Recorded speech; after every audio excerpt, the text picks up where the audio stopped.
বাংলার মাঠ যেন ধানের সুবর্ণ স্বপ্নে মোড়া। বর্ষার নরম বৃষ্টি আর গ্রামীণ হাওয়ার ছোঁয়ায় ধানের চারাগুলো যখন কোমল সবুজ রঙে দুলে ওঠে, তখন মনে হয় প্রকৃতি যেন নতুন করে জীবন সাজিয়ে তুলছে। কৃষক তার ঘামে ভেজা কপাল মুছে হাসে, কারণ তার আশা, ভবিষ্যৎ আর জীবনের শক্তি লুকিয়ে থাকে এই ছোট্ট ধান গাছের ভিতরেই। শরৎ এলে মাঠ জুড়ে ধানের শীষে শীষে সোনালি রং লেগে যায়। দূর থেকে দেখতে মনে হয় যেন সূর্যের আলো মাটির বুকে সোনার চাদর বিছিয়ে দিয়েছে।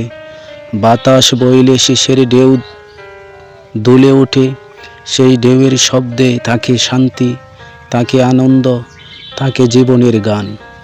কৃষকের পরিশ্রমে ধান পাকে আর প্রান্তর ভরে ওঠে হাসি আনন্দে।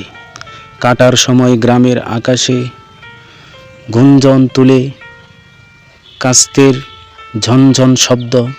সবাই মিলে দল বেঁধে ধান কাটে।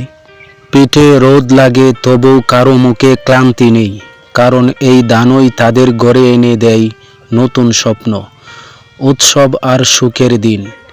ধান শুধু খাদ্য নয়, এটি বাংলার প্রাণ, সংস্কৃতি আর ঐতিহ্যের অংশ। এই দেশের গান, উৎসব, গল্প সব কিছুর কেন্দ্রে ধান যেন অনিবার্য। তাই ধানের মাঠের দিকে তাকালে মানুষ কেবল ফসল দেখে না, দেখে নিজের শিকড়, দেখে মাতৃভূমির স্নেহমাখা মুখ।